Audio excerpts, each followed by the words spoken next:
Now the question is, should Volkswagen executives face criminal charges for knowingly deceiving regulators? For a look at that issue and more, we bring in NECN legal analyst Michael Coyne. Michael, thanks for being here. Thanks, Steve. I know we got to talk about DraftKings. We got to talk about that issue today. But let's get this Volkswagen thing under our belt, because all too often, when the big guys in the suits do something wrong, you know, they get a slap on the wrist and they get a severance package to head out the door. That's right. And a slap on the wrist for these companies is hundreds of millions of dollars of fines, but they see it as the cost of doing business.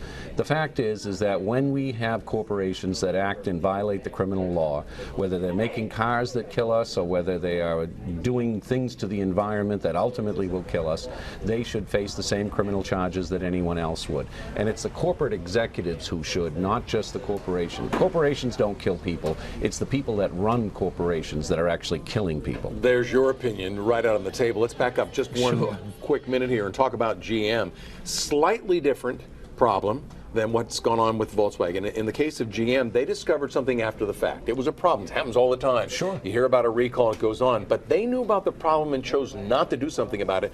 And in this case, people died. A different issue. Many people died, and they covered up the fact that this was a highly defective, dangerous product for years. And ultimately, they didn't face criminal charges as they should have. The corporate executives have made a decision in GM's case, in VW's case, in Toyota's case, there are others as well, where they make a decision that the cost of doing business is cheaper to pay off these civil settlements, to pay off the damage claims, to pay off even death claims, than to fix the product. It's a cost-effective method of doing businesses. The corporate executives make their profits, they get their bonuses, and some people are going to be seriously harmed and hurt as a result of those practices. Now, in the case of GM, there was fatal consequences to this, and it was after the fact, saying, oh, we'll just cover this up because we can amortize our investment by avoiding the problems of fixing it sooner.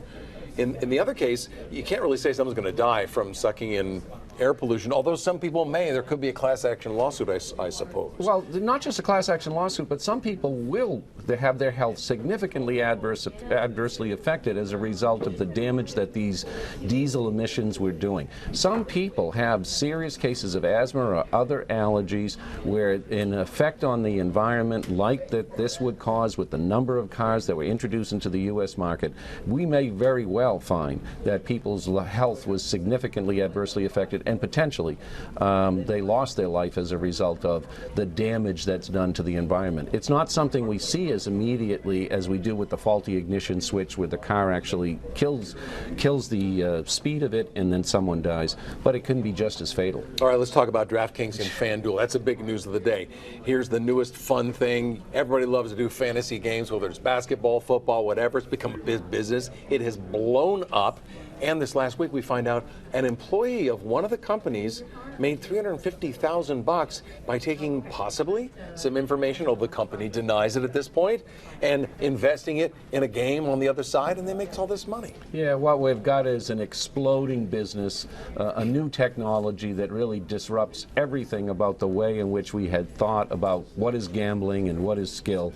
And because Congress had given them an exemption a number of years ago, 2006. Yeah, they are able to then use this new process to be able to make money. What's happened, unfortunately, is that some of the players who would appear to have inside information working for one of the companies was then using that information on another one of the competitors and made a substantial sum of money doing it. The players, the people who were supposedly competing, thinking they were using a level playing field. People paying $20, $50 just to get in the game, have a little bit of fun. And now find out that there are insiders making a fortune that the company allows to do this. What is the difference between this and the insider trading that someone like Martha Stewart got punished for, sent to jail for, in the business of stocks known as the stock market, which some people call a form of gambling? Well, the only difference right now is that the stock market and the trades along those lines are highly regulated, so that we do have clear laws with respect to what constitutes insider trading and what is and isn't permissible.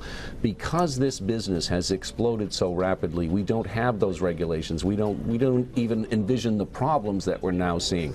I think what's likely to happen is Congress will in fact further investigate this matter, likely hold hearings, and we'll have to start to look at further regulation and significant regulation of this area, just as the Attorney General of the Commonwealth has already suggested that this whole area needs much more scrutiny and examination to make sure that it isn't improper or illegal and people aren't being cheated out of their money. So betting versus fantasy play, they have to conform somehow. Either they're both going to be legal or they're both going to be illegal in some ways. Do you think that the internet horse is out of the barn, it's going to be too hard to catch up, or do you think that something fast is going to happen to kind of solve this problem? I think the likelihood is the internet horse is out of the barn, but there has to be some ability to regulate this activity, and I think we're likely going to see that there will be much more oversight, simply because either the business will collapse because people think that there is this insider cheating going on, or they will have some regulation where we'll have some ability, just like we now have regulation of the gambling industry en masse,